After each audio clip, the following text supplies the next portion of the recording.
Alors, bienvenue à notre première conférence débat de ce parcours leadership. Donc, on va démarrer par un sujet fondamental, c'est-à-dire se poser la question, qu'est-ce qu'être leadership un leader en 2020? J'aurais même pu mettre 2021, hein, tout augmente. Alors, comme je vous le disais, quand on a commencé à parler de ce parcours, toutes les conférences débats sont enregistrées.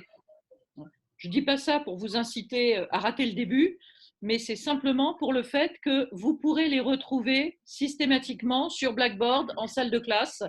C'est-à-dire que dès qu'une conférence débat est terminée, je l'envoie par WeTransfer à Jeanne, qui la met sur Blackboard le lendemain ou sur le lendemain. D'accord ?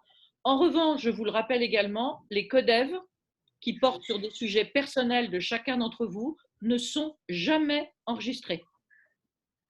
Donc, un codev, c'est vraiment quelque chose qui, où vous y êtes, ou vous n'y êtes pas, mais en tout cas, il n'y a pas d'enregistrement des codev. Voilà. Ce qui m'amène, après j'en aurai fini avec les aspects logistiques, à vous demander de bien regarder le fichier qui vous a été envoyé, où vous avez les dates de vos codev qui sont indiquées pour chaque groupe. Alors, je dis ça parce que normalement, hier, lundi 15, nous avions 4 codev prévus. Et que je suis restée seule et abandonnée de tous devant mon écran. Oh là. Donc, ça va, j'ai survécu, comme vous voyez. Hein, j'ai proposé d'autres dates à votre promo manager, c'est-à-dire, je crois que j'ai dû proposer le lundi 8 mars, si je ne m'abuse, avec les mêmes créneaux horaires.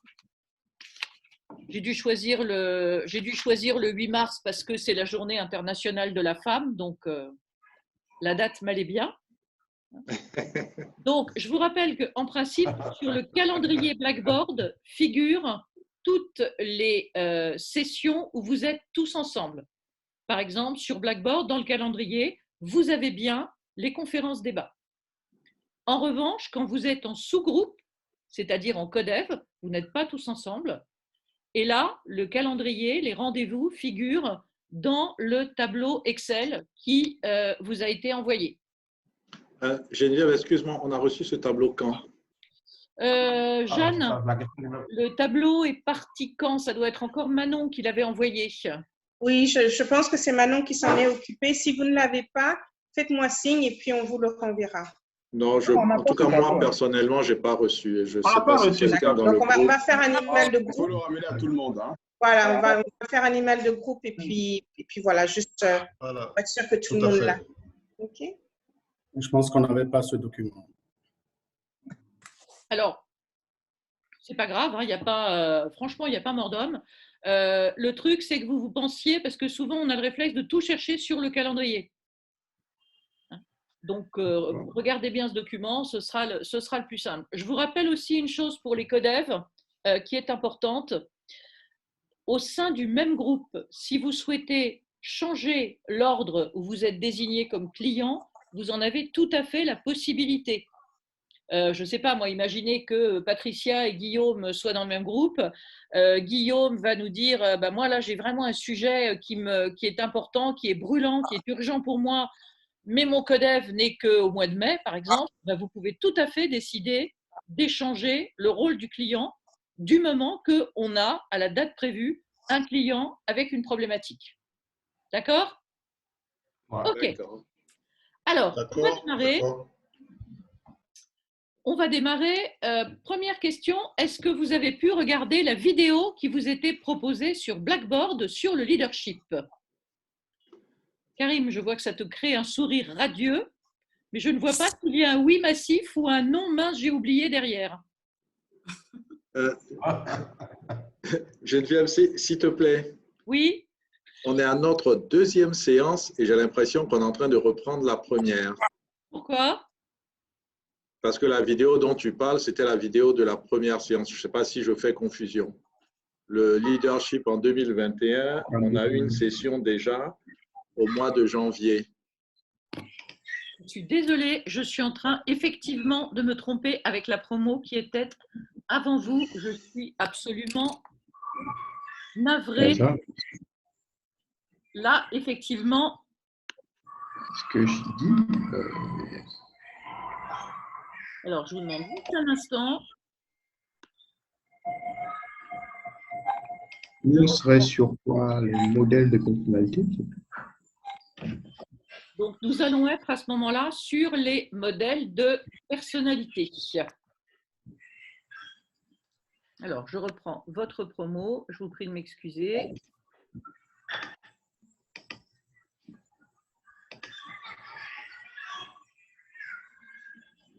Désolée, on a pas mal de promos qui ont démarré il n'y a pas longtemps.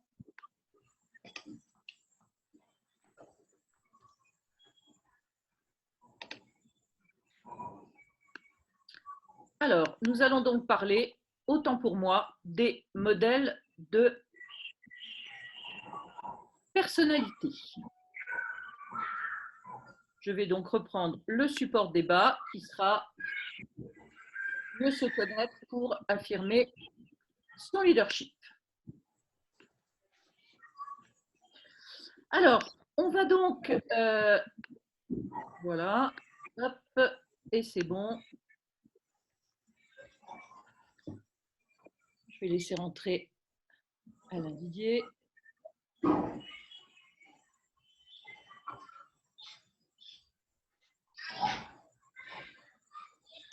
Voilà. Alors, oui. Karim et Aïpo, si vous voulez bien couper vos micros, parce qu'il me semble qu'il y a des petits bruits parasites.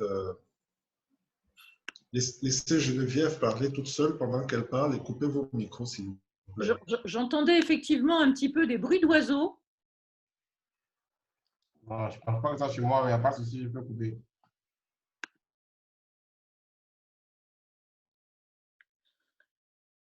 Allez, on y va. Donc, nous sommes sur les modèles de personnalité. Alors, nous avons abordé dans nos entretiens individuels un certain nombre de modèles de personnalité et de tests de communication. Donc, je vous ai posé à tous la question, est-ce que c'était des tests que vous connaissiez déjà? Ça n'était pas forcément le cas pour la plupart d'entre vous. Ce qu'il faut savoir, c'est qu'il y a énormément de modèles de personnalité qui existent. Certains d'entre vous ont peut-être travaillé avec le MBTI ou avec la ProcessCom, ça vous parle? Oui, non? ProcessCom, oui. ProcessCom, oui. Oui. Alors, nous avons choisi de vous présenter à l'IFG des modèles de personnalité ou des tests de personnalité un petit peu différents pour une raison assez simple, c'est que ce sont des outils qui peuvent être utilisés rapidement. La ProcessCom, le MBTI, sont des modèles de personnalité qui sont extrêmement intéressants, mais qui demandent en soi une véritable formation. Je veux dire, pour commencer à s'y retrouver avec la ProcessCom, il faut vraiment en soi une formation de 2 ou 3 jours. Nous, ce que nous avons décidé de privilégier, justement, c'est des modèles qui peuvent vous aider à affirmer votre leadership, on va dire de façon assez spontanée et surtout de façon opérationnelle. Alors, il ne s'agit pas du tout de mettre des gens dans les cases, hein, mais il s'agit simplement d'utiliser les différents modèles de personnalité que vous pouvez connaître, à la fois pour, chez vous, peut-être renforcer vos points forts et corriger certaines tendances si elles sont un peu trop importantes. Ça, on en a parlé dans les entretiens individuels. Et puis ensuite, par rapport à aussi bien vos collègues, vos collaborateurs, votre hiérarchie, parce que ça marche aussi avec les supérieurs hiérarchiques, voir comment justement vous allez pouvoir fonctionner. Alors, je vais commencer par vous poser la question, quels sont les modèles de personnalité que vous connaissez? Donc, vous m'avez parlé de la ProcessCom pour certains d'entre eux. Qu'est-ce qu'il peut y avoir d'autre? Qu'est-ce que vous connaissez d'autre comme modèle de personnalité ou comme test de personnalité? DISC. Oui, le DISC, effectivement. Et puis, est-ce que vous avez eu l'occasion d'en utiliser d'autres ou d'en passer d'autres vous-même? Non, pas encore? Bon. Alors, je vous précise tout de suite une chose, hein, c'est que quand je vous pose une question, vous avez le droit de rebrancher les micros pour y répondre. Sinon, le dialogue va y perdre en spontanéité. Donc, oui, le disque, bien sûr. Et aujourd'hui, est-ce qu'il y a des modèles de personnalité que vous utilisez ou auxquels vous pensez pour mieux travailler avec vos collaborateurs, avec vos collègues, avec vos supérieurs hiérarchiques? Est-ce que c'est quelque chose que vous utilisez, par exemple, si vous avez fait de la process com? Est-ce que vous avez tendance à vous dire, tiens, un tel est plutôt rebelle ou un tel, il a une base empathique ou au contraire, il est promoteur à fond, etc. Est-ce que ce sont des modèles de personnalité auxquels vous faites référence? Oui, moi, ça m'arrive, j'avoue. Oui, Oui, avec la ProcessCom. avec la process com, d'accord. Et j'avoue que bon, ça ne marche pas toujours à 100%, mais ça permet quand même de développer un certain niveau d'adaptabilité. Et surtout, ça facilite un peu plus l'approche vis-à-vis du collaborateur quand on arrive à bien anticiper la perception de son style de personnalité ou pour adapter le modèle de communication qui va Oui, avec. oui. Alors, tu as parfaitement raison, Jean-Jacques, en disant que ça ne marche pas à 100% et que surtout, on va éviter d'enfermer les gens dans des cases.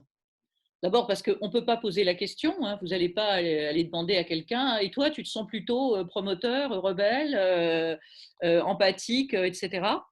En revanche, ça peut vous permettre d'améliorer votre communication parce que les gens ne sont effectivement pas nos clones. Et que dans une équipe, ça, on va avoir l'occasion d'en reparler, on va avoir besoin d'un certain nombre d'individus. Donc, pendant nos entretiens individuels, nous avons abordé les cadrans d'Hermann et nous avons abordé notamment les drivers. On a aussi parlé des styles de management et de l'assertivité. Ça, on le gardera pour la thématique que nous avons sur les styles de management et sur la communication managériale.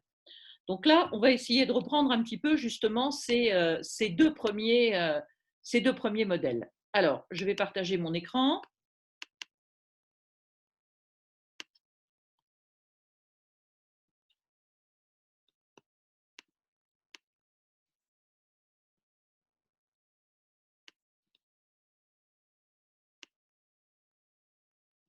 C'est bon, vous avez bien le PowerPoint à l'écran? Oui, c'est bon. Ça va, c'est lisible pour tout le monde? OK. Oui, Alors, oui, l'intérêt, c'est bon. parfait. L'intérêt de ces tests, c'est quoi? Je vous le disais tout à l'heure, c'est d'une part d'améliorer la connaissance qu'on a de soi-même. On a pu aborder justement avec vous dans nos entretiens individuels quand il y avait des réponses, quand il y avait des critères avec des scores vraiment très importants. Si vous vous souvenez par exemple de ce qu'on a vu pour les drivers, je vous ai dit assez souvent, bon ben là vous avez 16, tu as 16-17, c'est tout à fait acceptable. Bon là tu passes les 30 sur tel driver, ça veut dire que franchement c'est une tendance marquée. Donc le côté important chez le leader, c'est de bien se connaître et d'entrer en relation avec les autres. Entrer en relation avec les autres, savoir argumenter, convaincre les acteurs de notre vie professionnelle. Et attention, je dis bien convaincre et non pas manipuler. Rappelez-vous que dans le leadership, on parle d'influence, on parle d'argumentation, mais on ne parle pas de manipulation. Alors, un point important aussi, et que je vous redirai dans tous les tests, il n'y a pas de bon ou de mauvais résultats. Simplement, c'est quand vous avez un score excessif que je vais vous inviter à modifier certains de vos comportements.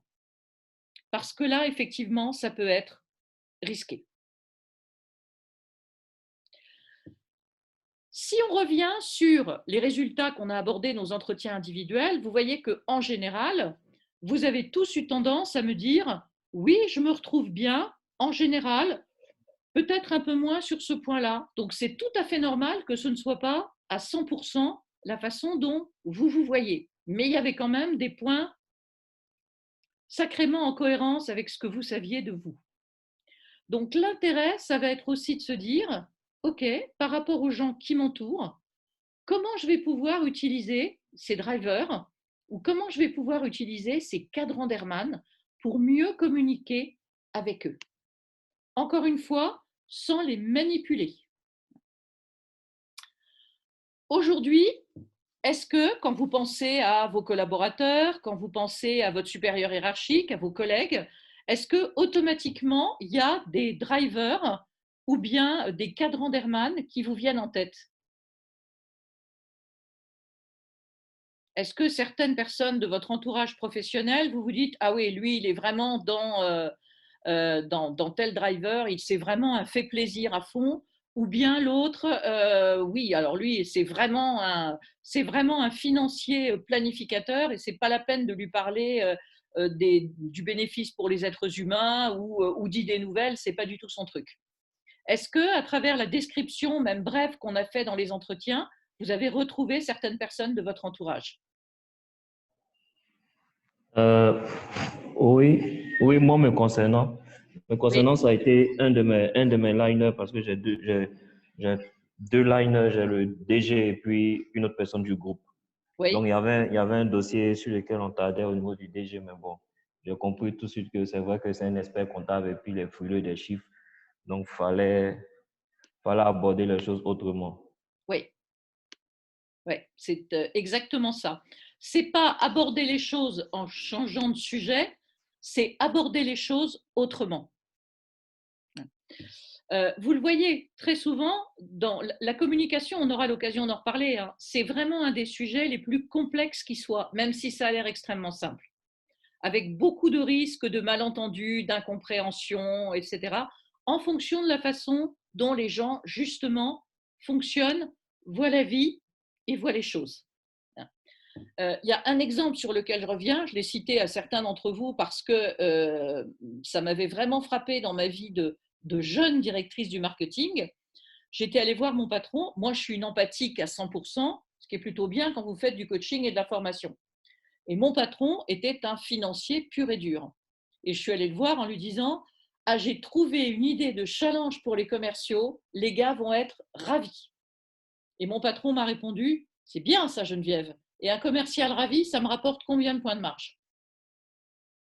Ça ne veut pas dire que mon challenge était mauvais. Ça veut dire que j'ai utilisé un argument qui ne parlait absolument pas à un financier. Et si j'étais venue avec le même challenge, mais en lui disant « Je me suis amusée à faire un comparatif des ventes additionnelles quand les commerciaux aimaient un challenge ou quand ils trouvaient que finalement ce n'était pas très intéressant », on a une moyenne de 11% de résultats en plus sur les challenges qu'ils aiment bien. Là, j'aurais parlé son discours. Mais lui dire, les gars vont adorer, ça parle à un empathique, ça ne parle pas à un financier, ça ne parle pas à un planificateur. Voilà. Donc, vous voyez qu'il ne s'agit pas de changer l'individu en soi, il s'agit juste d'entrer en relation avec lui de la façon la plus efficace. Alors, on va reprendre un petit peu plus en détail, justement, ces drivers qu'on appelle… Pardon-moi, Geneviève, juste une remarque et une question sur ce que tu viens de dire. Vas-y. Est-ce que entrer en communication avec quelqu'un qui a un profil différent de nous, qu'il s'agisse d'un collaborateur ou spécifiquement dans le cas que tu viens d'évoquer, oui, un patron qui a un profil différent du nôtre, est-ce que finalement entrer en communication avec lui ne nous oblige pas plus ou moins à le manipuler, en sachant que comme il n'est pas il n'est pas typé comme nous, et qu'on veut obtenir de lui ce qu'on pense être réprobateur déjà à la base pour lui, est-ce que finalement on ne devient pas manipulateur dans cet exercice de communication? Alors, je préfère que tu parles d'influence que de manipulation. Voilà. Je vais te donner un exemple. Tu es commercial, tu as un client devant toi et tu veux absolument lui vendre un produit qui ne lui convient pas, mais qui va te rapporter la plus grande prime. Et là, tu vas argumenter pour qu'il achète ce produit qui ne lui convient pas. Là, tu le manipules parce que tu vas lui vendre quelque chose qui n'est pas adapté. En revanche, tu lui proposes un produit qui lui convient parfaitement avec les arguments qui lui parlent, tu vas l'influencer. Dans la manipulation, il y a en fait l'acceptation non seulement de faire faire quelque chose à quelqu'un, mais de lui faire faire quelque chose contre sa volonté et même si ça doit lui nuire. La version pathologique, on aura une thématique sur les personnalités difficiles. La version pathologique du manipulateur, c'est ce qu'on appelle le pervers narcissique, c'est-à-dire c'est celui qui trouve son plaisir dans le chagrin de l'autre, dans la peine de l'autre. Donc là, on est dans le domaine psychiatrique. Hein. Nous, la plupart du temps, on n'a pas des pervers narcissiques, on a juste de bons manipulateurs. Le type qui essaie de te refiler son boulot parce qu'il n'a pas envie de le faire, là, c'est un manipulateur, puisqu'il va t'obliger à faire quelque chose que tu ne ferais pas sans lui et qui, en plus, te crée un travail supplémentaire. Donc, il faut vraiment différencier la manipulation de l'influence. Geneviève, le lien de démarcation est très mince. Hein? Alors, pour nous autres commerciaux, le lien de démarcation est très mince. Alors, normalement, ça n'engage que moi. Mais pour moi, un commercial, du moins sur le long terme, c'est aussi quelqu'un qui réalise, enfin, ça devrait être en tout cas, quelqu'un qui réalise des ventes, j'allais dire, loyales. C'est-à-dire des ventes où on va sortir gagnant-gagnant. Je suis content de la vente que j'ai faite et le client est content de ce qu'il a acheté. Et là, peut-être que je l'ai influencé, mais en tout cas, je ne l'ai pas manipulé. Oui, mais je veux dire qu'il y a un côté éthique aussi de la vente qui peut emmener à manipuler, mais pas forcément aller jusqu'à refiler quelque chose alors que tu sais que ce n'est pas forcément bon. Dans ce cas-là, tu influences, tu ne manipules pas. Regardez ce qui se passe souvent dans les entreprises. Je pense que vous avez tous vécu ça. Au départ, au début du mois, on vous dit allez, il faut prendre en compte les besoins du client, respecter ses motivations, respecter ses attentes, faire des ventes loyales. La vente, c'est l'étape ultime du conseil, etc. Et puis, à partir du 20-25 du mois, si on n'est pas sur le bon trend en termes de chiffre d'affaires, votre même patron va vous dire, en gros, vous casez tout ce que vous pouvez à qui veut prendre un produit, même si ça ne lui va pas et même si il n'a pas bien compris ce qu'il achetait. Et là, on est dans la manipulation. Voilà. Influencer, c'est tout à fait normal, je dirais, dans la vie professionnelle. Manipuler, c'est autre chose. Dans nos messages contraignants, je vais revenir sur ces éléments-là. Donc, je vous rappelle les 5 qu'on a vus, mais d'une façon un petit peu rapide. Hein, donc, vous avez ce PowerPoint donc, sur Blackboard. Le premier message contraignant, hein, on va le voir, ça va être… Oui. Oui. Je voulais savoir, est-ce que dans l'autre sens, c'est logique, dans l'autre sens, c'est-à-dire dans le sens où celui qui vient pour influencer celui qui est le patron, et puis bon, tu as un collaborateur qui n'est pas dans ton, comme vous avez dit, dans ton personnage, tu dois t'adresser à lui sur un sujet. Dans ce sens-là, est-ce qu'on parle d'influence? Est-ce qu'on parle d'influence humaine, de manipulation? Quand il s'agit de la personne qui vient s'adresser est celui qui est au-dessus sur le plan hiérarchique, en fait. Mais tu peux influencer ou manipuler ton supérieur hiérarchique, ton collaborateur, ton collègue. Ce n'est pas une question de niveau hiérarchique. La manipulation, par exemple, tu dis à un collaborateur, eh bien, écoute, si tu acceptes cette charge de travail, je te promets que tu ne le regretteras pas, tu vas avoir une augmentation. Et tu sais très bien au fond de toi que cette augmentation, tu ne pourras pas lui accorder parce que tu n'as pas le budget pour. Là, tu l'as manipulé. C'est-à-dire tu l'as utilisé en acceptant de lui nuire, de lui faire faire quelque chose qu'il n'aurait pas fait sans toi et en plus de lui nuire puisque tu ne peux pas tenir ta promesse.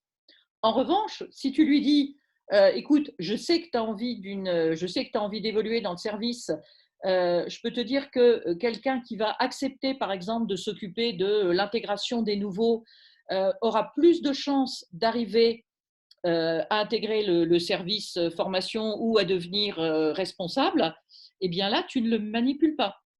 Si c'est exact, tu l'influences. Voilà. Donc, influencer, c'est plutôt dans le choix des arguments que tu vas utiliser pour inciter quelqu'un à faire quelque chose. Mais dans l'influence, pas une seule seconde, tu n'envisages de pouvoir nuire à la personne que tu influences. Et là, ça devient de la manipulation. Ça va? Est-ce que vous voyez mieux la différence entre les deux? Oui, ça va. Dans la notion de manipulation, il y a une notion de prendre le contrôle sur l'autre. Dans la notion d'influence, c'est pas ça. C'est de convaincre, c'est d'argumenter. On le verra par exemple dans notre conférence débat sur la négociation. Quand vous êtes en négociation, vous allez influencer la partie d'en face automatiquement. Vous allez insister sur le fait qu'on a déjà cédé sur tel point, tel point, tel point. Vous allez valoriser les concessions que vous avez faites. C'est de l'influence.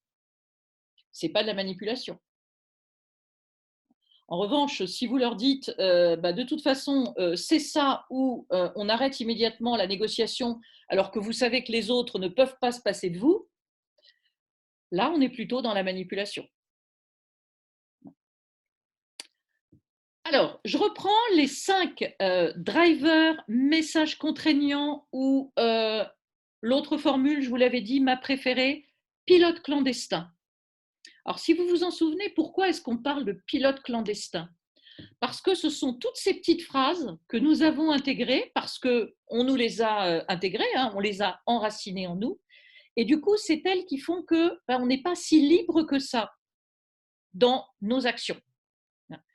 Je vous ai expliqué un peu chacun ces drivers, je vais y revenir rapidement, à la fois en termes de rappel par rapport à notre entretien, et puis pour que vous arriviez à les repérer dans votre entourage. Donc la petite voix du dépêche-toi, c'est arrête de traîner, tu es trop lent. Donc ça va vous donner des gens qui veulent toujours avoir quelque chose à faire et qui veulent aussi que ça se voit. Ça va vous donner des gens qui sont souvent un peu agités, qui tapotent du pied, qui ont l'air impatientés, qui vont souvent couper la parole, qui ont un discours tel que abrégeons, dépêchons, on n'a pas que ça à faire, etc. Alors, si vous avez des collaborateurs comme ça, le point à voir avec eux, c'est, évidemment, ça peut avoir un côté très agréable, mais ça peut aussi confondre vitesse et précipitation. Et là, vous avez intérêt à leur expliquer que, eh bien, ils ont aussi le droit de prendre leur temps, de laisser mûrir certains dossiers. Parce que le problème des drivers, des pilotes clandestins, c'est qu'on se les applique à nous, mais on les applique aussi aux autres. Par exemple, si vous êtes dans le dépêche-toi, peut-être quelqu'un qui est un peu plus lent, qui a besoin de prendre un peu plus son temps, va horriblement vous agacer. Et pourtant, ça ne veut pas dire que c'est quelqu'un d'inefficace. Ça veut juste dire qu'il n'a pas ce côté avancé sous la pression qui peut être le vôtre. Deuxième driver. Oui. Oui, Théodore. J'ai une préoccupation. Et là, tout à l'heure, on a dit un collaborateur. Mais si c'est le responsable hiérarchique qui se retrouve dans cette assertion. Alors, si c'est le responsable hiérarchique qui est dans le dépêche-toi, il faut en permanence le rassurer sur les délais. C'est-à-dire, oui, c'est bon, oui, je vais y arriver, parce que c'est toujours quelqu'un qui a peur aussi, enfin, qui aime bien lui-même travailler sous pression, mais qui peut avoir aussi un petit peu peur que les autres n'y arrivent pas. Donc, rassure-le sur les délais, sur le fait que tu vas respecter les délais, la planification, etc. Et accepte que quand il a l'air énervé, quand il a l'air sous pression, c'est pas contre toi. Il est comme ça tout le temps. Donc, on ne va pas pouvoir changer les personnalités. On dit qu'en gros, les messages qui ont fait notre personnalité, ils sont bouclés, ils sont intégrés à l'adolescence. Donc, on va avoir du mal à changer les personnalités. En revanche, on peut tenir compte justement de ces drivers pour mieux communiquer avec eux. Deuxième driver, il faut être courageux, c'est le côté sois fort. Pas de faiblesse, pas d'émotion. Il faut avoir besoin de personne. Dans la vie, il faut avancer tout seul. Si je commence à dire que je n'y arrive pas, que je me sens pas à l'aise sur tel dossier, je fais preuve de faiblesse. Donc, ce sont des gens qui sont assez froids, qui ont un côté assez rigide et qui expriment très peu leurs émotions. Ils ne veulent pas entrer en communication avec les autres parce qu'ils pourraient trahir une faiblesse, une émotion, etc. Et par exemple, vous allez avoir des collaborateurs qui vont s'interdire de demander de l'aide parce que pour eux, ça voudrait dire qu'ils sont faibles. Donc ceux-là, il va falloir aussi leur expliquer qu'on a le droit d'avoir un coup de cafard, on a le droit de ne pas avoir le moral un jour, je dis un jour, hein, pas en permanence, hein. Mais que voilà, c'est des choses qui peuvent exister et on a le droit d'avoir besoin des autres. Donc ces éléments-là, il faut les faire passer auprès de vos collaborateurs. Et il faut aussi vous-même vous les accorder. Vous n'avez pas à être des surhommes ou des Wonder Woman. Vous pouvez avoir besoin des autres. Vous pouvez aussi prendre conscience de vos émotions. On aura une thématique sur le côté émotionnel. Les grands patrons, les grands capitaines d'industrie sont parfaitement capables d'identifier leurs émotions et de les prendre en compte. Je prends un exemple. J'écoutais il y a quelque temps une conférence tenue par un patron du CAC 40 qui nous disait « Je sais que les jours où j'ai appris une mauvaise nouvelle ou même dans mon cercle familial, ça n'est pas le meilleur jour pour moi pour prendre une décision importante. Parce que mon émotion va faire que cette émotion va être biaisée. Donc, j'ai le droit de ressentir une émotion. » Ça va? Ça vous parle ce que je vous dis là? Vous voyez comment ça fonctionne? Tout à fait. Oui, c'est bon. C'est bon? C'est bon. Vous n'hésitez pas à Oui, m'interrompre. oui. Hein, Oui, aussi. on est vraiment sur un débat, hein, c'est pas à l'école. Sois parfait. Alors, sois parfait, je vais insister là-dessus parce que vous êtes nombreux dans la promo à avoir un soi parfait très élevé. Alors, je vous rappelle le soi parfait, hyper contrôle, parfois tendance à se noyer un peu dans les détails parce qu'on est vraiment dans le côté, quel que soit le sujet, il faut que ce soit impeccable. Ce qui veut dire qu'il y a une tendance à chercher un petit peu la petite bête, parfois à se perdre justement dans les détails, donc à ne pas pouvoir respecter ses priorités. Et de la part d'un manager envers ses collaborateurs, ça peut être un petit peu frustrant. Parce que le manager soit parfait, il va être vraiment dans le côté, là, dans les 200 pages, tu as oublié une virgule. Tu as fait 100%, c'est bien, mais tu aurais sûrement pu faire 105. Voilà. Il y a un côté jamais content dans le soi parfait. Et ça peut être usant pour une équipe. De même que ça peut être usant pour vous si vous êtes dans ce profil-là. Parce que ne jamais être satisfait de ce qu'on a réalisé, c'est pas spécialement bon pour le moral. Donc, dans le soi parfait, pareil, attention pour vous comme pour vos collaborateurs. Fait plaisir. Dans votre promo, c'est aussi un driver qui arrive avec une note importante pour beaucoup d'entre vous. Alors, le côté fait plaisir, c'est je vais sans arrêt essayer de faire plaisir, d'être serviable, j'ai le besoin d'être aimé. Observez-le chez vos collaborateurs parce que ça peut donner des gens qui vont avoir tendance à prendre en charge le boulot des autres et du coup à ne pas pouvoir gérer leurs propres priorités.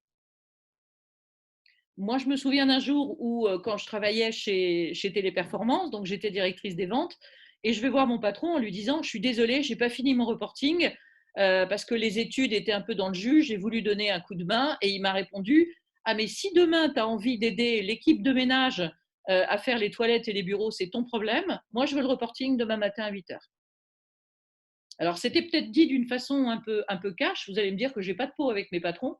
Mais en tout cas, c'est une excellente prise de conscience. Alors, faites-y attention pour vous. Faites-y attention aussi pour vos collaborateurs. Si vous avez des collaborateurs qui sont souvent un peu noyés, allez vérifier qu'ils respectent bien leurs propres priorités et pas uniquement qu'ils sont dans l'aide aux autres. Dernier driver, faites des efforts. Ce n'est pas celui où vous étiez le plus représenté. Il y en avait quelques-uns quand même. Le côté fait des efforts, c'est un succès facile n'a aucun intérêt. Il faut que je me donne du mal. à la limite, le côté le plus important, c'est de montrer que vraiment, j'ai marné pour en arriver là. Un collaborateur qui remporte un succès facile, même si c'est une belle vente, bah, vous allez avoir tendance à lui dire « Bon, bah oui, ok, c'est un beau chiffre. Enfin bon, le client était sympa, hein, donc voilà, pas forcément intéressant. » Donc, vous voyez que là aussi, ça peut être extrêmement démotivant. Donc, ces drivers, c'est ça le point important, c'est que maintenant, on les a identifiés ensemble, vous allez pouvoir justement réfréner ceux qui sont trop élevés chez vous en leur donnant des permissions. Les permissions, c'est de vous dire et de dire aux autres, à la place du soi parfait, j'ai le droit de faire des erreurs. On l'a vu la dernière fois, accepter les erreurs, donner le droit à l'erreur, c'est un principe fondamental du leader. Se donner le droit à l'erreur à lui-même et donner le droit à l'erreur à son équipe. Celui qui interdit l'erreur va automatiquement avoir un mal fou à déléguer, avoir du mal à ce que ses collaborateurs prennent des initiatives et il va les transformer en exécutants purs et durs qui vont faire où on leur dit de faire, mais qui n'oseront pas faire autrement. Et souvent, encore une fois, on se dit, mais le droit à l'erreur, c'est évident. Je vous rappelle que ça ne l'est pas du tout. C'est une force du leader. Sois fort, je l'ai évoqué, on a le droit d'avoir des émotions, on a le droit d'avoir des sensations, on a le droit d'avoir besoin d'aide. En restant dans les codes de l'entreprise, évidemment, je ne vous dis pas le jour où vous avez un coup de cafard d'aller pleurnicher sur l'épaule de votre secrétaire, je pense qu'elle sera étonnée. Mais en revanche, vous avez le droit de vous dire, ok, aujourd'hui, ça ne va pas. Donc, je l'intègre dans ma journée. Ok, je vois un de mes collaborateurs qui essaie de prendre sur lui, mais visiblement, ça ne va pas. Qu'est-ce que je peux faire pour lui? Fait plaisir, vous avez, vos collaborateurs ont le droit de vivre selon leurs valeurs et leurs priorités. Ça ne veut pas dire au contraire qu'on va bannir l'entraide d'un service. On a vu que l'entraide, c'était aussi une des qualités d'un leader. Simplement, regardez aussi chez vos collaborateurs s'il n'y en a pas qui sont dépassés parce qu'ils rendent service aux autres. Et que là, il va falloir repérer aussi ceux que vous pouvez aider. Faites des efforts. J'ai aussi le droit de me limiter dans mes objectifs et j'ai aussi le droit de me réjouir de succès faciles. Et j'ai aussi le droit de dire à un collaborateur, eh ben, écoute, d'accord, le client était sympa, ça fait un équilibre avec ceux qui sont parfois plus difficiles, en tout cas, bravo, c'est une belle vente. Et puis, dépêche-toi, j'ai le droit de prendre mon temps et mes collaborateurs, s'ils sont un peu plus lents, ont le droit de prendre leur temps. Est-ce qu'à travers ces drivers, vous repérez certains de vos collaborateurs, certains de vos collègues dans les 5 qu'on vient de voir? Oui, tout à fait. Enfin, oui. Moi, je me suis amusé à chaque driver, classer mes collaborateurs et j'en ai retrouvé certains au niveau de dépêche-toi. 3, au niveau de soi fort, 2, au niveau de soi parfait, 3, et ainsi de suite. Oui. C'est assez précis. Oui. Est-ce que vous avez déjà pensé à utiliser ces tests avec vos collaborateurs? J'avoue que non. Non. Oui, Moi, oui. Oui, pour moi. Oui. C'est quelque chose qui vous Oui, parle? mais j'attendais qu'on avance, qu'on finisse. D'accord. Alors, une chose, pour tous les tests qu'on va voir pendant ce parcours, notamment des tests de personnalité, autant vous avez une équipe que vous connaissez bien, qui avance soudée, avec qui vous travaillez en confiance, pas de problème. Attention, ce qui se passe souvent, si vous avez des équipes avec qui la confiance n'est pas aussi installée, ou si vous êtes dans une structure où il y a des représentations syndicales assez fortes et un peu toujours méfiantes, on va dire, par rapport aux suggestions des dirigeants, attention, parce que là, ça peut être perçu comme une volonté, pour le coup, justement, de manipulation ou de rentrer un peu dans la sphère intime. Donc, regardez jusqu'où vous pouvez aller avec vos équipes. En revanche, ce que vous pouvez faire avec toutes les équipes, c'est de présenter les drivers tels qu'on l'a fait ce soir et de demander aux gens, est-ce que vous vous reconnaissez?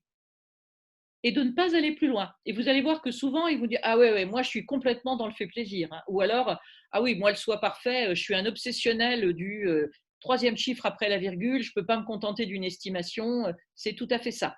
Et là, vous pouvez envisager avec eux, alors ça peut se faire en entretien collectif, encore une fois, hein, tout dépend de comment vous fonctionnez avec votre équipe. Ça peut se faire aussi ensuite en entretien individuel pour aider quelqu'un justement à mettre en place les permissions nécessaires pour éviter de se laisser trop porter par un pilote clandestin. Allez, nous allons parler maintenant des cadrans d'Hermann. Alors, les cadrans d'Hermann, on va en parler tel qu'on l'a fait pendant nos entretiens, mais je vais aller un peu plus loin ce soir en vous expliquant les types de managers que ça peut donner. Donc, Hermann, c'est le charmant jeune homme que vous avez là en bas à droite. Hermann a travaillé pas mal sur la structure du cerveau. Hémisphère droit, hémisphère gauche, ça va, ça vous parle pour le cerveau? Vous avez déjà eu l'occasion de travailler là-dessus ou pas? De travailler directement, non, évidemment, mais ça nous parle ça de vous façon… parle? Oui, tout à fait. Okay. Mais de travailler dessus… Ça me rappelle mon cours de sciences naturelles. Oui, ben, c'est tout à fait ça. Les neurosciences qui s'intéressent justement au fonctionnement du cerveau ont fait avancer infiniment justement le management. Les neurosciences, bon, vous savez qu'aujourd'hui, après un accident de voiture, par exemple, un chirurgien est tout à fait capable de vous dire c'est la zone du langage qui a été touchée, ou la zone des émotions, ou la zone de la mémoire. Donc, on a d'une certaine façon un portrait du cerveau. Alors, on ne va pas aller jusque-là, hein, je n'ai pas fait d'études de médecine. En revanche, on va voir ce qui peut être intéressant pour nous dans justement cette approche.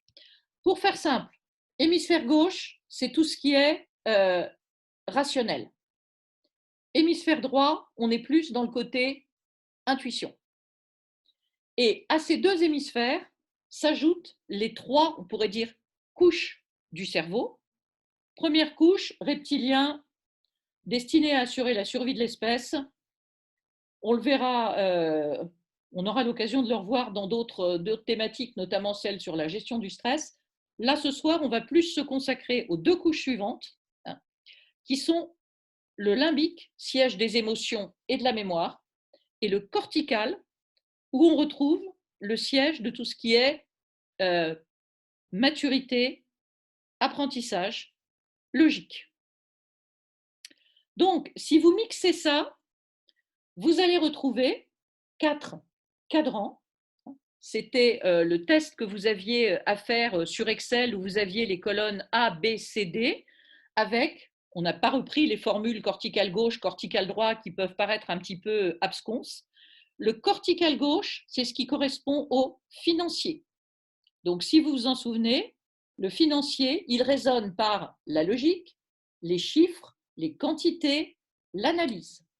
Ce qui veut dire que si vous voulez convaincre un financier, dialoguer avec un financier, vous allez lui parler chiffres. Vous n'allez pas lui dire les commerciaux vont être ravis, pour revenir à mon exemple. Parce que ça ne lui parle pas. Tant mieux si c'est, mais ce n'est vraiment pas le truc. Deuxième cadran, on va dans le sens des aiguilles d'une montre. Le cortical droit, c'est ce qu'on appelle les innovateurs. Les innovateurs, c'est ceux qui ont toujours une idée d'avance. Ils sont dans une approche très globale, ils font confiance à leur intuition, ils sont assez dans la synthèse. Troisième cadran, les limbiques droits, c'est ceux qu'on appelle les empathiques. Donc, empathiques, eux, ce qui leur parle, les émotions, le ressenti, le sentiment, le bien-être des hommes. Et puis, le limbique gauche, c'est ceux qu'on appelle les planificateurs. Donc, eux, ce sont les rois de l'organisation, des étapes, de la planification, du détail. Et vous voyez tout de suite que certaines personnalités vont avoir un peu plus de mal de travailler ensemble. On dit dans le modèle d'Hermann que les diagonales frictionnent. Regardez, le financier, je suis dans la logique, dans les chiffres, dans les résultats. L'empathique, je suis dans l'émotion, le sentiment. Donc, vous voyez tout de suite que ce n'est pas forcément idéal. En gros, pour le financier, l'empathique, c'est le bisounours. Et pour l'empathique, le financier, c'est le monstre froid. C'est celui qui ne raisonne que par les chiffres. Même système entre l'innovateur, intuitif, approche globale, une idée d'avance, etc. et le planificateur qui, lui, est avant tout process, planning, prudence. Donc, pour le planificateur, l'innovateur, c'est le tout fou, c'est le fantaisiste. Et pour l'innovateur, le planificateur, c'est le tatillon rigoureux, voire rigide, qui n'a jamais envie de sortir du cadre. Alors, il n'y a aucun jugement dans ce que je vous dis là. On a besoin de tout le monde dans une équipe. Et ça, c'est un point important. On peut avoir tendance à recruter nos clones, alors qu'en fait, l'intérêt, c'est d'avoir des gens qui sont dans ces 4 cadrans, parce qu'on va avoir besoin des 4 autour de nous. Dans un CODIR, si on n'a que des empathiques, bon, ben, c'est très beau, c'est très noble, mais ça ne va pas forcément fonctionner. Même si vous êtes, moi je travaille pas mal avec le secteur social, notamment avec le SAMU social et avec la Ligue contre le cancer, ben, même à la Ligue contre le cancer, il faut des gens qui sont des financiers pour dire combien on met sur la table pour recruter un nouveau donateur, combien on met sur la table pour le fidéliser, combien on met sur la table pour obtenir des subventions de la part d'une entreprise, etc. Donc vous avez besoin de tous ces éléments. Alors pareil, est-ce que vous retrouvez assez spontanément dans votre entourage des gens dans tel ou tel cadran d'Hermann? Je vous ai donné l'exemple de mon dialogue avec mon patron. Est-ce que vous retrouvez parfois par rapport à vos équipes, est-ce que ça vous éclaire un peu sur des difficultés de communication que vous pouvez rencontrer autour de vous?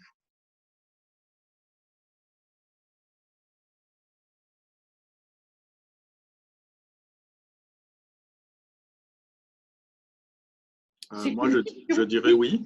Oui. Entre qui et qui, par exemple? Je prendrai l'exemple d'une collaboratrice. Je lui accorderai plutôt le volet planification. J'avoue que moi, je me situe plus dans le volet empathique et à cheval entre innovateur et empathique. Et donc, comment je peux dire ça?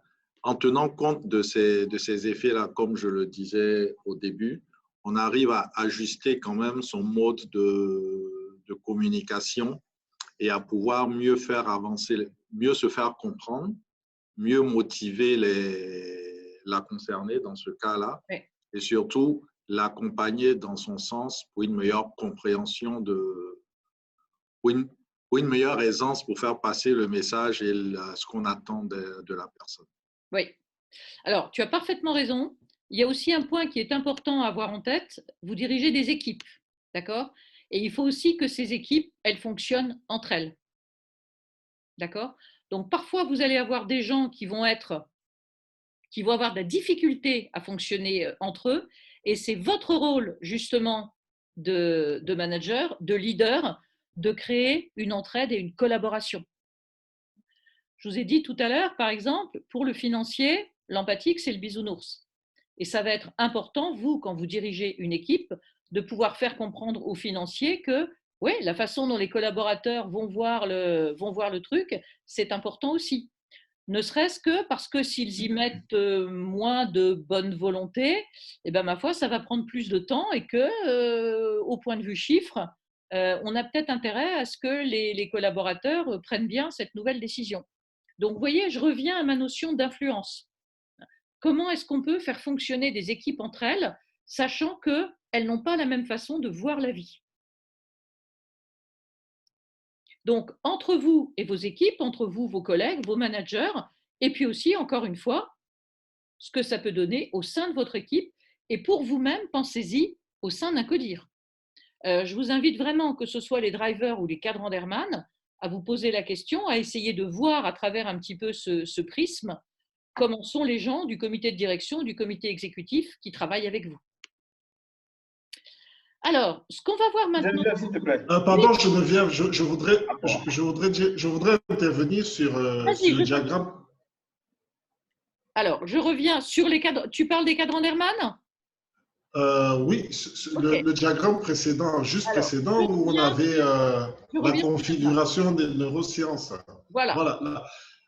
Bon, alors, je voudrais dire que, enfin, je me rends compte, finalement, depuis les entretiens individuels que nous avons eus, notamment sur toutes les thématiques que nous développons, que pour un manager, c'est prioritaire de se connaître d'abord lui-même. Parce que ce que nous avons là à l'écran, j'ai du mal à considérer qu'on est exclusivement dans une case. Moi, je me retrouve d'abord dans un profil naturel de financier, mais dans le modèle logique et analytique. Mais je pense que je suis à la fois logique, peut-être pas dans l'innovation, ça ne me parlerait pas immédiatement, mais plutôt dans la planification aussi. Oui. Donc, en face de moi, si j'ai un collaborateur qui est typé dans le même profil, l'analyse est plutôt différente. C'est-à-dire qu'on n'est pas des individus avec un potentiel exclusif, c'est-à-dire sur cette matrice, et ça fait donc la spécificité, ou plutôt la complexité de l'analyse qu'on doit avoir vis-à-vis de nos collaborateurs. Avec des traits dominants. Ou du sujet. Voilà, on a des traits dominants, mais qui ne sont pas exclusifs. On a un trait dominant, mais il y a des caractères, je veux dire, récessifs. Hein, pour rester dans la science, il y a des caractères récessifs qui, à un moment, peuvent s'exprimer de façon tout à fait spontanée. Donc, ce que je voudrais dire tout simplement, c'est que la connaissance de soi-même, d'abord, est importante pour avoir du nez, pour apprécier et faire des analyses sur les sujets qu'on a en face de nous. C'est ce que je voulais dire. Tu as parfaitement raison. Je vais mettre juste un bémol. Parmi vous, et bien évidemment, je ne citerai jamais aucun résultat que nous avons analysé ensemble. Parmi vous, il y a des gens qui avaient, par exemple, sur ce test, 2 colonnes plus ou moins dominantes. D'accord? Et puis 2 un petit peu plus faibles.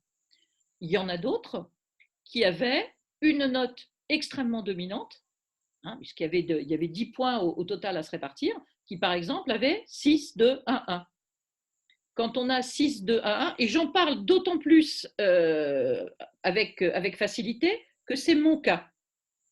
Moi, je suis à 6 en empathie. D'accord? Donc, c'est vraiment mon trait extrêmement dominant. Alors, quand je travaille avec des empathiques, c'est super. Je me sens tout de suite en confiance. Dans ton élément. Voilà, dans mon élément, c'est exactement ça, dans ma zone de confort. Je trouve que c'est des gens qui raisonnent admirablement bien, puisqu'ils raisonnent comme moi, sauf que je peux passer à côté de pas mal d'autres éléments. Donc, soit vous avez une note très dominante, et auquel cas, vous le savez, vous connaissez ce que ça peut avoir comme impact. Le truc, c'est de se dire, OK, il y a des gens qui ne raisonnent pas comme moi. Tu viens de dire, toi, tu es plutôt financier planificateur, et tu vas avoir peut-être dans ton équipe quelqu'un qui sera un empathique innovateur. OK, comment est-ce que je peux entrer en communication, entrer en relation avec cette personne? Sans jugement. C'est ça le principe. Mais effectivement, la plupart du temps, on a, on va dire, un cadran dominant et un qui est un petit peu en dessous. Voilà. Le seul truc, c'est de se poser la question, il y a des gens avec qui j'ai du mal à communiquer, à entrer en relation, je vais essayer de comprendre comment ils fonctionnent, quelle est leur utilité, parce que chaque cadran en a une, et comment je peux améliorer ma collaboration avec ces personnes. Parce qu'en tant que manager, en tant que leader, vous ne pouvez pas vous permettre de dire, j'ai dans mon équipe ou dans mon codir quelqu'un qui ne fonctionne pas comme moi, donc de toute façon, ça ne va pas coller. Ça va être à vous de lancer la passerelle et d'entrer en communication avec lui en ayant la certitude qu'on a besoin des 4 cadrans dans une équipe. Est-ce que vous avez d'autres remarques à faire justement sur ces cadrans d'Hermann? Personnellement, j'aurais souhaité qu'on ait un petit cas pratique. En fait, la question est très simple. Comment justement rentrer en communication pour quelqu'un qui est logique organisé? Comment rentrer en communication avec quelqu'un qui est aux antipodes de nous, et en sachant que des fois, quand on est sur le même niveau hiérarchique, c'est-à-dire on est des collaborateurs de même niveau, selon la personnalité que nous avons, et ce que nous voulons dire ou faire passer comme message et comme valeur aussi quelquefois, comment rentrer en communication avec un personnage plutôt apathique et innovateur sans rentrer en conflit, entre guillemets. Quel serait, voilà. On va prendre vraiment les diagonales, hein, puisque c'est ça qui souvent porte le plus de difficultés. Moi, je suis innovateur et je veux présenter un projet pilote à un planificateur. Ma tendance naturelle va être de lui dire « c'est génial, c'est un truc qu'on n'a jamais fait, c'est super, c'est vraiment un projet pilote, c'est une initiative de folie, etc. » Ce qui est exactement les mots qui vont terroriser le planificateur. Donc, je vais plutôt essayer de lui dire « alors, c'est une idée nouvelle. Maintenant, pour mettre cette idée en place, on dispose d'un certain nombre d'éléments. J'ai interrogé des entreprises, j'ai vu comment ils avaient pu mettre ça en place. J'ai trouvé un mode d'emploi. Je te propose qu'on fasse une période test. On va voir comment ça se passe. Ensuite, on verra s'il y a un go, no-go. Est-ce que tu veux toi-même définir les critères qui vont nous permettre de… et ainsi de suite. Et là, tu auras beaucoup plus de chances que ça fonctionne. Tu vas proposer un invité surprise à la manifestation des commerciaux. Le planificateur va avoir tendance à te dire « oui, mais ton invité surprise, si jamais il ne vient pas, qu'est-ce qui va se passer? Jusque-là, on avait quelqu'un, bon, il n'est peut-être pas passionnant, mais en tout cas, il est fiable. » Et peut-être que dans ces cas-là, il faudra lui dire « ok, tu as raison, gardons une solution de recours, gardons un plan B. » C'est ça qui va parler, par exemple, au planificateur. L'exemple que je vous donnais tout à l'heure entre un empathique et un financier, si j'étais arrivé avec des chiffres en disant à mon patron, rappelez-vous, le dernier challenge où les commerciaux étaient vraiment enthousiastes, voilà le chiffre d'affaires qu'ils ont réalisé par rapport à une moyenne de temps sur les autres. Et là, je pense que franchement, ça va leur plaire. Donc, à mon avis, on peut estimer que les ventes incrémentales vont être de tel ordre. Ça lui aurait parlé. Donc, c'était le même produit, simplement, je n'ai pas utilisé la bonne façon de le mettre en avant. Donc, spontanément, en plus, quand on a un projet à présenter, c'est ce qui nous paraît le plus important à nous qu'on va mettre en avant. Et ça ne va pas forcément atteindre l'autre. Ce qui veut dire, par exemple, et on y reviendra quand on aura une thématique sur la prise de parole, que quand vous allez vous adresser à un auditoire que vous ne connaissez pas, eh bien, il faudra que vous intégriez que dans votre auditoire, il y a probablement les 4 cadrans d'Hermann. Donc, il faudra que vous ayez à la fois des chiffres, des étapes, quelque chose d'assez structuré, mais en même temps, de reprendre de temps en temps des synthèses et de penser aussi à l'illustrer avec des histoires, si je puis dire, des éléments qui relèvent vraiment de l'humain pour pouvoir vous adresser aux 4 cadrans. Est-ce que ça vous parle, ce que je vous dis là? Très clair, hein, pour moi. C'est parfait. Ça va? Ça vous paraît clair? Ouais. Oui, c'est bon. OK. Oui, c'est bon. Ouais. Alors, on va regarder maintenant, on va s'intéresser plus spécifiquement à vous et on va regarder maintenant les managers que ça donne selon les cadrans d'Hermann. Alors, le financier va plutôt donner un manager technique, c'est-à-dire quelqu'un qui va considérer les données chiffrées, les résultats, qui va être très axé sur la performance.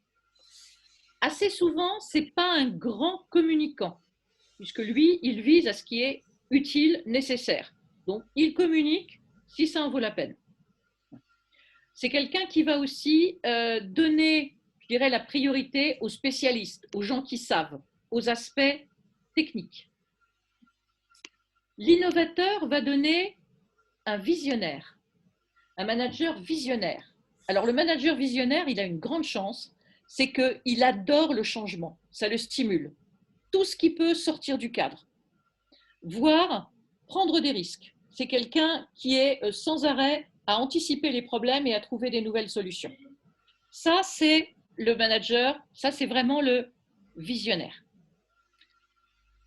Le manager empathique va nous donner un manager participatif, c'est-à-dire quelqu'un qui fait confiance aux individus.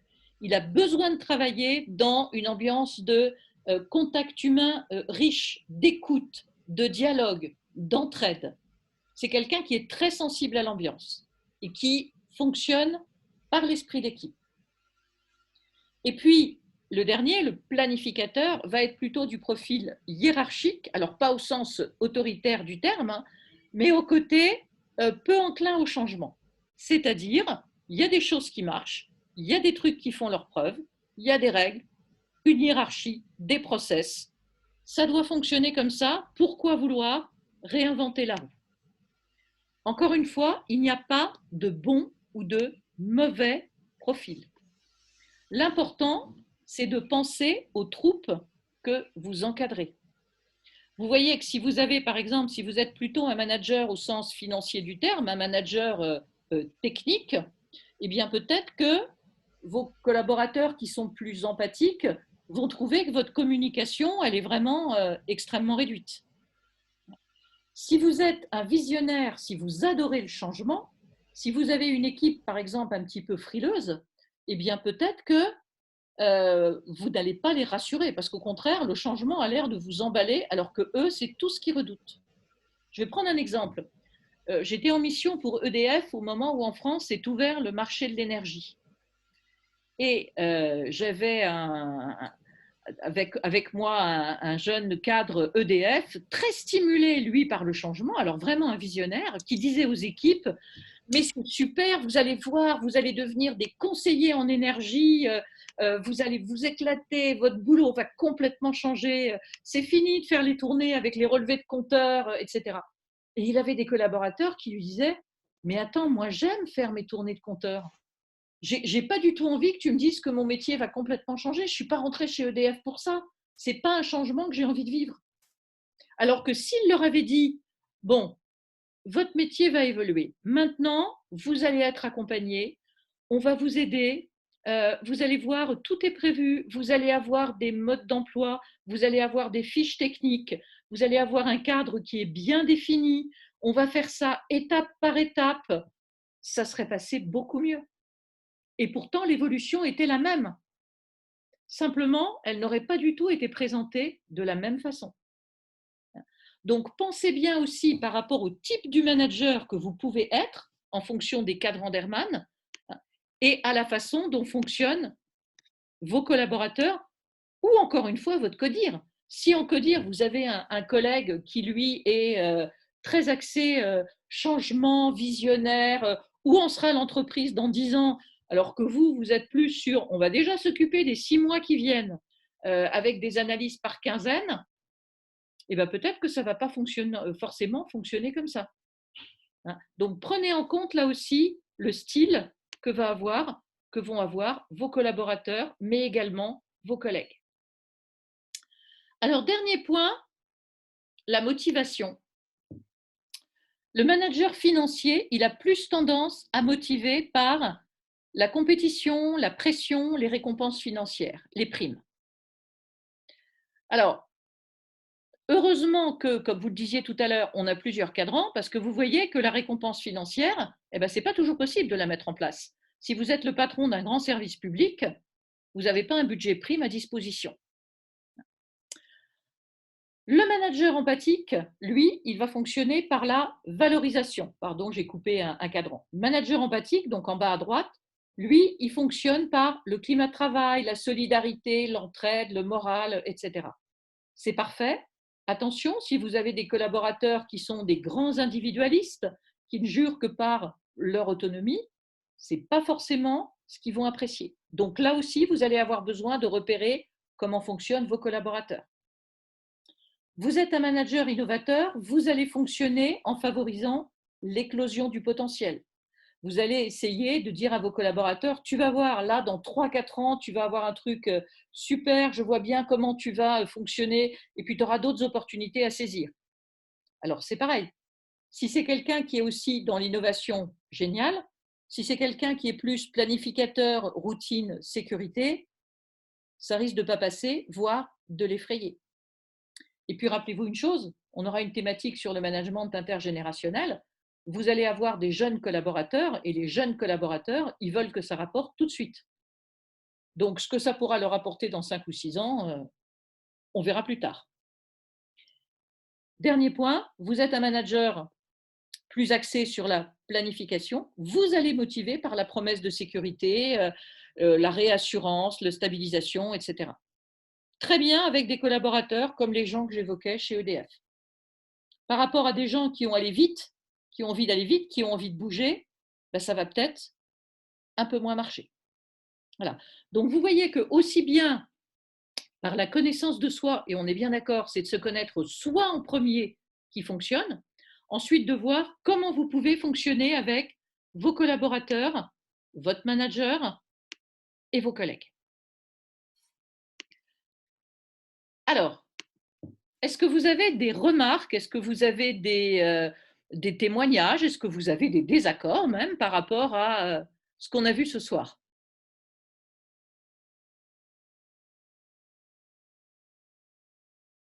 Oui, Geneviève, c'est Ben. Oui, Ben. Tu as indiqué qu'il faut, dans une équipe, l'ensemble des profils. Tu as donné l'exemple du CODI. Je suis d'accord parce que le CODI, il gère l'ensemble de la société, c'est le management général. Mais si on prend à l'échelle d'une direction, la direction financière a une activité spécifique. Est-ce qu'il faut forcément l'ensemble des profils de la direction financière puisque les exigences et les contraintes qui pèsent sur elle font que, de manière naturelle, les cadrans favorisés, ce sont les A et les B, donc les financiers et les planificateurs. Est-ce qu'il faut vraiment, également au sein d'une direction financière, l'ensemble des profils? Disons que si tu as l'ensemble des profils, ça va te permettre de faire le tour des aspects de ta mission. Je prends un exemple. Dans un service financier, si tu as un empathique, dont on peut se dire qu'il n'a rien à faire dans une direction financière, eh bien, c'est peut-être celui qui va dire « Bon, ok, on leur demande pas mal de reporting, bah, on va essayer pour que ce soit le plus facile pour eux de leur mâcher la tâche, de rendre la grille de reporting la plus facile à remplir, de ne pas leur demander des trucs dont on n'a pas forcément besoin. » Tu vois, c'est-à-dire qu'ils vont prendre le bénéfice des humains. Ils ne vont pas dire, les pauvres petits, on ne va pas leur demander de reporting parce qu'ils ont déjà assez de travail comme ça. Ce n'est pas du tout ça. Mais ils vont penser davantage à l'aspect humain. Et même en interne, dans ton équipe, ça peut être des gens qui vont être plus dans le côté j'ai un collègue qui est un peu sous l'eau en ce moment, je vais lui donner un coup de main sans qu'on me le demande. Je vais être plus dans l'entraide pour que le service fonctionne avec un maximum d'efficacité et que tout le monde s'y sente bien. C'est à ce titre-là que je parle des différents profils. De même que dans une direction des ressources humaines, où on peut se dire bah, c'est super qu'il y ait des empathiques, tu as quand même quelqu'un qui va être là pour cadrer si c'est plus efficace de bosser avec tel ou tel cabinet de recrutement, combien ça coûte aux nouveaux candidats recrutés, quel est le process qu'ils ont mis en place, est-ce qu'il n'y en a pas un autre qui a un process plus simple à suivre, etc. C'est dans ce titre-là que je parle des différents cadrans. Hein. Ah, je comprends mieux, effectivement. Ça va? Vous voyez mieux comment ça fonctionne? Oui. Oui. C'est assez difficile à la pratique. Oui. Moi, j'ai une autre petite remarque. Tu as mis l'accent sur un point. On a tendance à regarder ces modèles-là par rapport à notre relation avec la hiérarchie ou à notre relation avec les collaborateurs. Mais je pense que tu as touché un point essentiel dans la gestion de la relation entre les collaborateurs. Oui. C'est surtout un élément qu'on omet souvent, en tout cas moi particulièrement. On est plutôt tendance à être nous par rapport à la hiérarchie et nous par rapport aux collaborateurs. Et on oublie, je ne sais pas si c'est le cas des autres, on oublie très souvent la gestion de la relation entre les collaborateurs qui est tout aussi importante. Oui. Alors, tu as raison. Moi, j'ai eu l'occasion, il y a quelque temps, d'animer un séminaire dans une équipe et j'ai simplement présenté les drivers et les cadrans d'Hermann en demandant aux gens où ils se positionnaient eux-mêmes, mais aussi où spontanément ils positionnaient leurs collègues. Et c'était extrêmement intéressant parce que du coup, tu avais… Oh, bah, toi, tu es planificateur. Attends, tu es complètement comme ça. Ah, bah oui, mais attends, toi, tu es peut-être innovateur. N'empêche que si la dernière fois, je n'étais pas intervenu pour vous rappeler le process, on partait complètement en vrille. Je ne sais pas comment les actionnaires auraient réagi, etc. Et ça, c'est un bon moyen aussi de faire comprendre à une équipe qu'on a besoin de l'ensemble des cadrans. Que chacun ne vive pas l'autre comme l'empêcheur de fonctionner comme il le souhaite. Et la création, encore une fois, de la solidarité dans une équipe, ça fait partie du leadership. Le principe du leadership, c'est on atteint ensemble des objectifs communs. D'autres remarques? Je voudrais peut-être revenir un peu sur la préoccupation de Ben tout à l'heure, parce que en réalité, lorsqu'on parle de façon pratique de nos expériences professionnelles, je voudrais quand même rappeler que dans les grands groupes, c'est-à-dire que les entreprises très structurées, très souvent, les managers sont confinés à gérer la procédure. Du coup, les spécifications en termes de profil, c'est-à-dire sur les 4 cadrans, c'est difficile à remarquer et à s'exprimer aussi, pour la simple raison qu'on est fondu sur le même moule. Comme Ben le disait d'ailleurs, dans la direction financière, on demande à des financiers d'être pointus sur les notions de reporting, sur les aptitudes à développer des rapports plus ou moins pertinents en phase avec les préoccupations du moment, que ce soit l'investissement, le désinvestissement. Ah, Achille est figé là.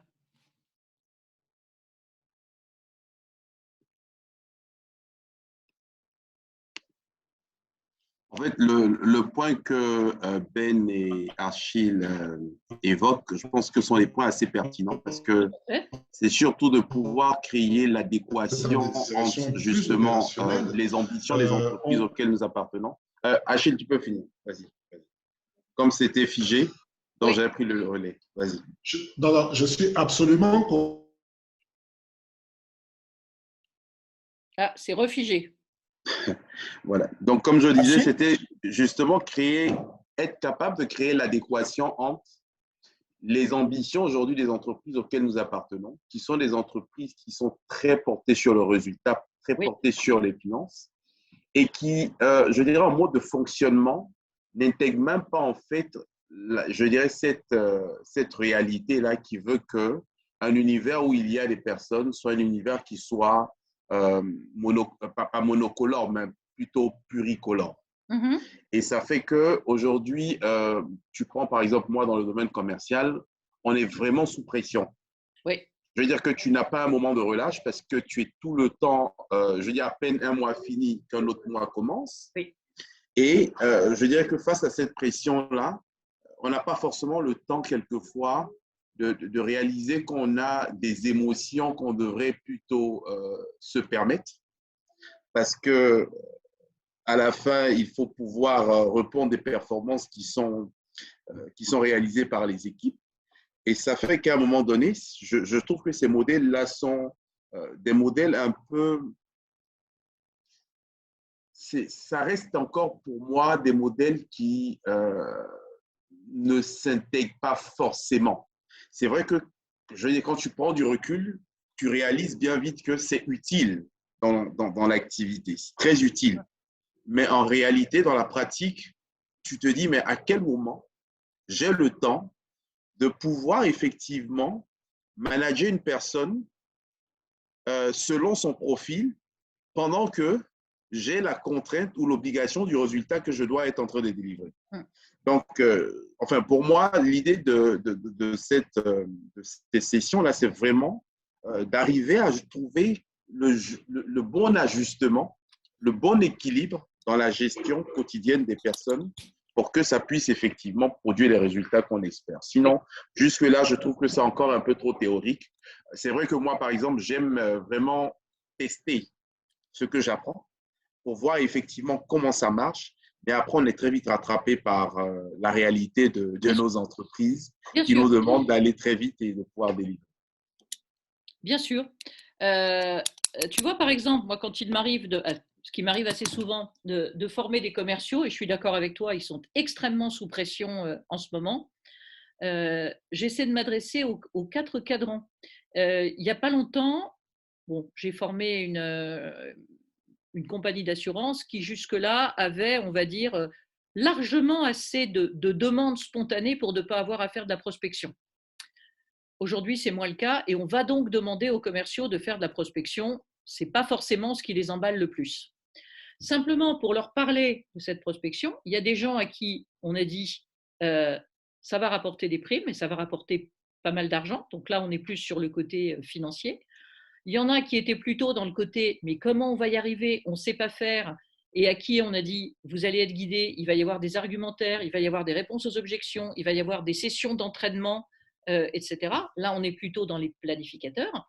Il y a des empathiques à qui on a dit vous allez permettre maintenant à des gens qui ne vous connaissent pas encore de bénéficier de vos contrats et des valeurs de votre compagnie d'assurance. Là, on était plus dans le côté empathique. Les innovateurs, ce n'était pas la peine, ils étaient tous partis sur youpi, c'est nouveau, on y va. Donc là, la question ne se posait pas. Tu vois ce que je veux dire? C'est que ça ne m'a pas pris plus de temps, mais j'ai cherché ce qui pouvait fonctionner en fonction des 4 cadrans. Est-ce que tu vois ce que je veux dire?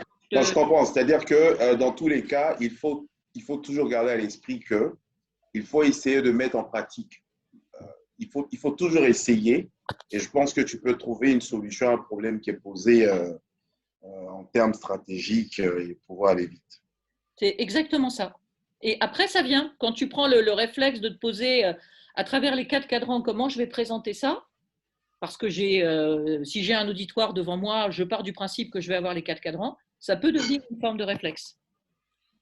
Et si je peux juste rajouter quelque chose Bien par sûr, rapport à ça, pourquoi ça m'interpelle un peu, vu en ce qui me concerne, pour un industriel, tu as un pied au CODIR, tu as en fait beaucoup de personnes à gérer derrière, et les interactions entre, tu as un profil un peu plus élargi, c'est-à-dire tu te dois d'être un bon planificateur pour bien gérer la production, etc.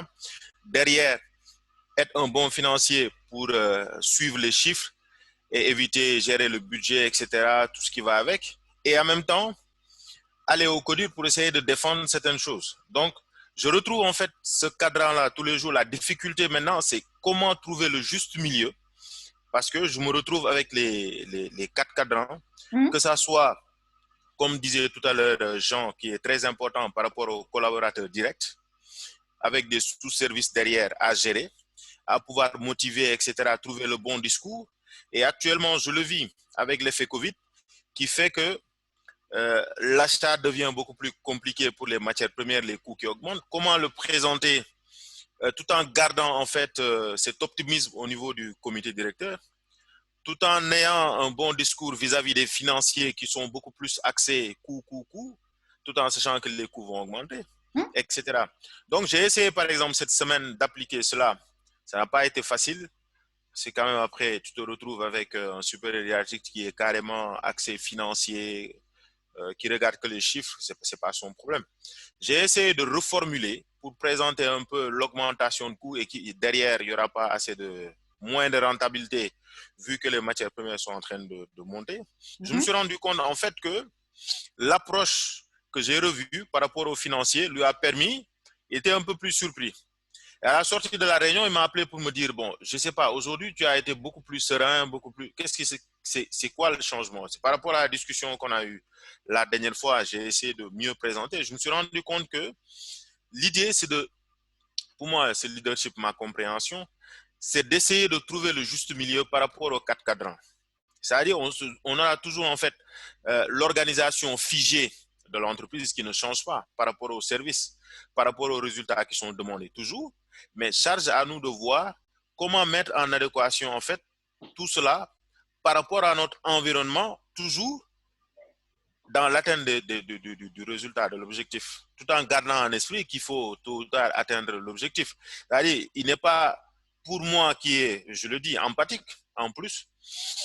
Des fois, il faut être carré, quoi. C'est-à-dire, voilà, il faut taper sur la table, il faut avoir le résultat, etc. Mais à quel moment il faut taper et à quel moment il faut rester empathique. C'est ça la difficulté pour moi, en fait. Bien sûr. Là, on est vraiment au cas par cas. Hein. Il n'y a pas de règles. Donc, c'est au bout de tant de temps qu'il faut.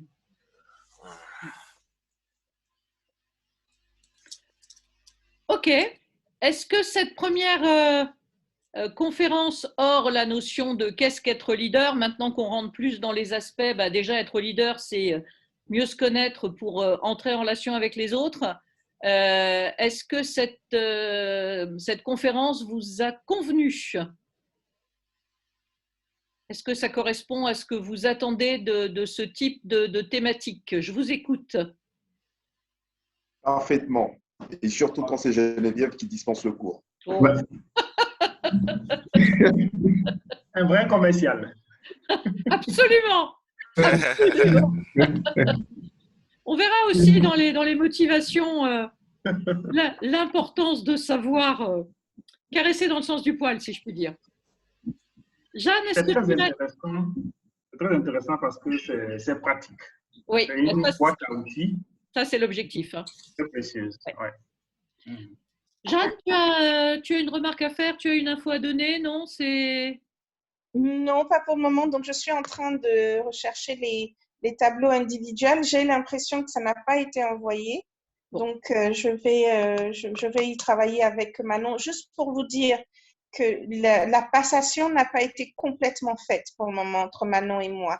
Donc, je vais vous demander beaucoup de patience et d'indulgence pour les 2 prochaines semaines, le temps qu'on puisse faire une passation en douceur. Mais en attendant, n'hésitez pas, si vous avez besoin de quelque chose, contactez-moi. Et puis, si je ne sais pas, je sais où demander. Voilà, je suis à votre disposition. Très bien. Moi, je vous promets la prochaine fois d'attaquer directement avec la bonne thématique. Excellente journée à tous. À très bientôt. Merci. Bonsoir. Merci. Allez, merci à tous. Au revoir. Allez, bye. Au revoir. Merci. Au revoir. Merci.